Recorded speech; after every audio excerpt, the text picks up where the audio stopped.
সব থাকবে। হুয়াল কাওয়াইদ আল মাবাদিয়া আল্লাতী তাকুমু আলাইনাল হায়াত ফি আকিদাতিনা ওয়া শরীআতিনা ওয়া খুলুকিনা। আমার আখলাক থাকবে, ব্যাংকিং থাকবে, অর্থনীতি থাকবে, সমাজনীতি থাকবে, রাজনীতি থাকবে।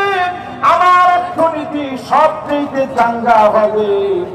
আদর্শ দিয়ে মানুষের মন গুলা জয় করা লাগবে, ঠিক কিনা বলে? এবার আপনাদেরকে স্মরণ করে দিন, আল্লাহ প্রদত্ত, সবাই বলেন, আবার বলেন, রাসূল সাল্লাল্লাহু আলাইহি ওয়াসাল্লামের প্রদর্শিত বিধান অনুযায়ী মানুষের সার্বিক জীবনে পুনর্বিন্যাস সাধন করে আল্লাহ সন্তুষ্টি অর্জন। আচ্ছা, এই কাজটা কি খারাপ? মহা খারাপ কথা।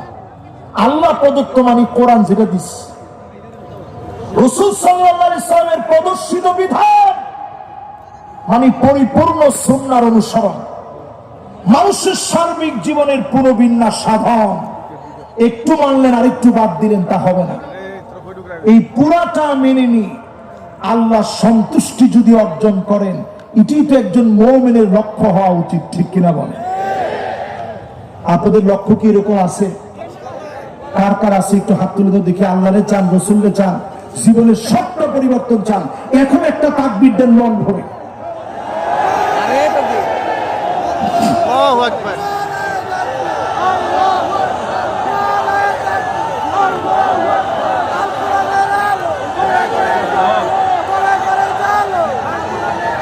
মাশাআল্লাহ, মাশাআল্লাহ, মাশাআল্লাহ। এবার বসেন।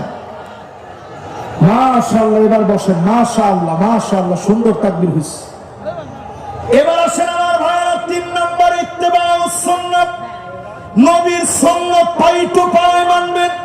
4 নম্বরে নবীজি সাল্লাল্লাহু আলাইহি ওয়াসাল্লামের উম্মত যারা নেতা মানবেন, কাদেরকে?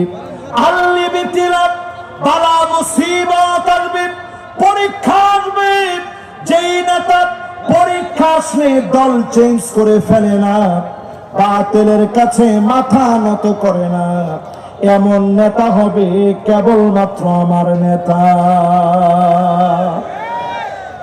এরপরে 5 নম্বরে তাকায় দেখেন, আইয়ুফিকাহু বিআমালিন সালিহিন ক্বাবলা মাউতিহি, মওতের আগে আমার নেতাদের জবান দিয়ে কালেমা উচ্চারিত হবে, ফাঁসির মঞ্চে নিবে, কালেমাকে পড়া দেওয়া লাগবে না, ফাঁসির মঞ্চে যাবে, কালেমার পরীক্ষা দিতে দিতে বীরের মতো কালেমা পড়বে, বাতিলের কাছে মাথা নত করবে না।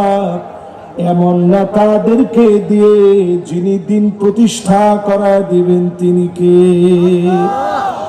যদি আপনি বিছানায় শুয়েও মারা যান, বিছানায় শুয়েও যদি মারা যান, যদি আপনি জ্বরের করে মারা যান, আল্লাহর হাবিব বলেন, মান আরাদা শাহাদাতা বিসিদকি বাল্লাগাহুল্লাহু মানাজিলাশ শুহাদা ওয়া ইন মাতা আলা ফিরাশিহি, বিছানায় শুয়েও যদি মারা যান, শহীদ হিসাবে যিনি কবুল করে নেবেন, তিনি কে? এবার আসেন, যে 8টা কাজ আমরা করতে বলছিলাম, 4টা শেষ, বাকি আছে কয়টা? আর একটু জোরে কোন দেখি, আঙ্গুলগুলো একটু নাড়া দেন তো দেখি। মাশাআল্লাহ, জোরে কোন, কত? মাশাআল্লাহ। আবার টাইম চলে আসছে যে হুজুর এর বাইরে যায় না।